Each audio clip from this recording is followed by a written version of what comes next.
Au pied du donjon du Schöneck, un entrelac d'échafaudage et de passerelles. L'association Kuhn Ulmer Grün intervient ici depuis plus de 10 ans. Objectif, remonter les principaux éléments du château, construit à la fin du XIIe siècle, démoli sur ordre de Louis XIV et livré à la nature après la Révolution. Et si une subvention de 2 800 € est octroyée chaque année pour favoriser cette mission, plusieurs dizaines de milliers d'euros seront nécessaires pour remonter ce mur qui menace de s'effondrer. Il faut beaucoup d'échafaudage, il faut démonter tout le mur, il faut rechercher les pierres qui sont en bas, il faut tout sécuriser, donc ça nous revient très très cher. Donc on a lancé une souscription qui a bien démarré, et peut-être d'ici 2-3 ans on pourra remonter ce mur. En attendant, le chantier avance pierre par pierre. Une fois répertoriée, chaque pièce est posée à sa place, scellée par du mortier et alignée dans les règles de l'art. Inscrit à l'inventaire des monuments historiques, le château est restauré par des bénévoles sous l'égide d'un spécialiste agréé. Donc on ne peut pas faire n'importe quoi.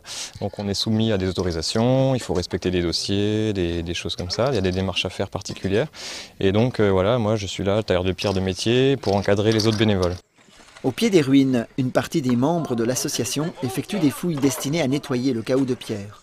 Un chantier de longue haleine que toute personne intéressée par les constructions médiévales peut rejoindre. Il suffit de s'inscrire auprès de l'association, notamment lors d'une visite publique. Nous sommes présents tous les week-ends sur le site, même en hiver quand il fait moins de 10 degrés.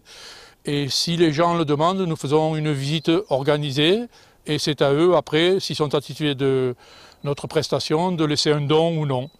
Posé sur une crête à 380 mètres d'altitude, le château suscite une véritable fascination. Et quelques visiteurs ont parfois du mal à contenir leur émotion. La dernière fois, c'était il y a 35 ans. Et maintenant, on est venu par hasard avec ma fille, mon gendre, qui viennent de Paris pour le faire découvrir. Et on a vu tout un autre château. Si vous ne redoutez pas l'usage des outils de maçon, vous pouvez devenir membre de l'association et consacrer quelques week-ends à la restauration du château. Pour 12 € par an, vous pourrez vous sentir de temps en temps seigneur de Durkheim.